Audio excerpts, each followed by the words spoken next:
Tātad pieskarsimies līkumiem. Līkuma izbraukšanas pozīcijas var būt arī dažādas. Ir smilšu līkumi, ir cietāki līkumi, bet principā ir divi veidi šie saucamie līkumi. Ir ciets līkums un ir līkums ar smiltīm. Tātad cietā līkumā ir špūra veidojās, kas ir maziņā saucamā špūrīte, kur jācitās motociklam būt ar abiem riteņiem, tā lai mēs, kur mēs piebraucam vai valnas, jā, kā teikt. Tātad piebraucam, ja ir bedres, tad stāvam kājās, bremzējam.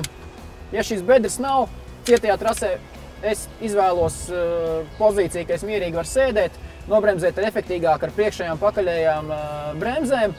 Tātad gāžu motociklu iekšā, motocikls būtu jāgāž kopā ar savu ķermeni, jāgāžās vienā līmenī, lai nav tā, kad motocikls iegāsts pats, tu esi uz otru pusi, tas būtu nepareizi. Tātad provējam arī, piebraucam pie līkuma ar gāzēšanu, ar gāzes došanu, straujā gāzēšana varbūt nebūtu vajadzīga.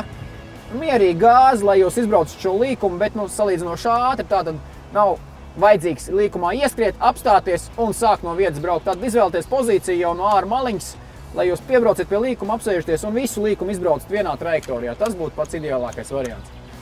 Smilšu līkumos varbūt šī pozīcija būs savādāka, nevajadzēs sēdēt tik daudz pie bākas. Es izvēlos sēdēt pa vidu, tad sēžam pa vidu.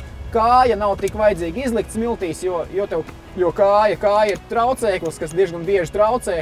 Šī kāja ir skaidrs, ka jāprovē arī noturēt šādā taisnā pozīcijā, lai viņi nedrīkst būt šādi vai aizķerties kaut kur. Bet tas viss gadās, tas ir normāli. Tātad kājiņi būtu jāliek šādi, rociņas augšā, nedaudz saliekušies mēs esam.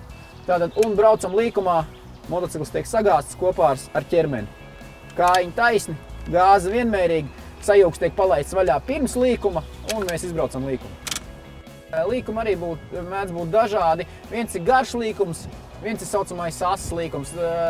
Nesāksim iedziļināties dažādu veidu līkumos, tur viens īsāks, viens garāks, bet tātad izstāstīšu apmēram pa garu līkumu. Garus līkums es ieteiktu, kā es teicu jau vairākas reizes, tas ir mans personiskais viedoklis, tas nav vienīgais un tikai pareizais. Mēdz būt dažādi viedokļi, bet es esmu paprovējis un izprovējis tātad garu līkumu provējam braukt. Saucamais garš līkums un ātrs. Nevajadzētu viņu braukt sēdus un kāju izlikt. Kāja ir traucēklis tajā pašā brīdī, priekš kam jums viņu vazāt, ja jūs brauc pieņemsim ar 3. ātrumu un kāja atstās pret zemi, viņa aizšļūts kaut kur projām un var būt kritiens. Tātad, ja nav bedres, sēžam vidus pozīcijā, pa vidiņu un to līkumu arī izbraucam ar gāzīti, pārslēdzot ātrumu, jūtiet, kad vajadzētu pātrināties. Līkumā nevajadzētu nekad sasteigt šausmīgi dot gāzi. Vajadzētu vienmērīgi piebraukt pie līkuma, ar vienmērīgi gāzi to līkumu izbraukt un pātrināties tad, kad jūs braucat ārā no līkuma.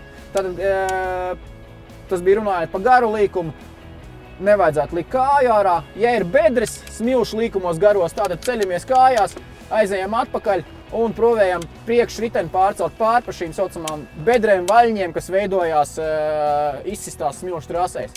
Par asiem līkumiem piebraucam, ja ir bedres, tad jāceļās kājās, pirms viņu bremzējot, ja ir līdzena trase, nav izstušās vēl bedres, mierīgi var sēdēt pie bākas, piešūcam pie bākas, arī tieši tāpatās piebraucam pie asa līkuma, iegāžam motociklu un dodam gāzi, vienmērīgi gāzi, izbraucot no līkuma, paejam atpakaļ pozīcijā, pa motociklu aizšļūcam, kas veidojās bedrītes no līkuma ārā, lai jūs noslogotu pakaļ jau riteni, lai nav brīnum, ka priekšējais ritenis citās bedrēs un jūs sākat vazāties uz vienu uz otru pusi.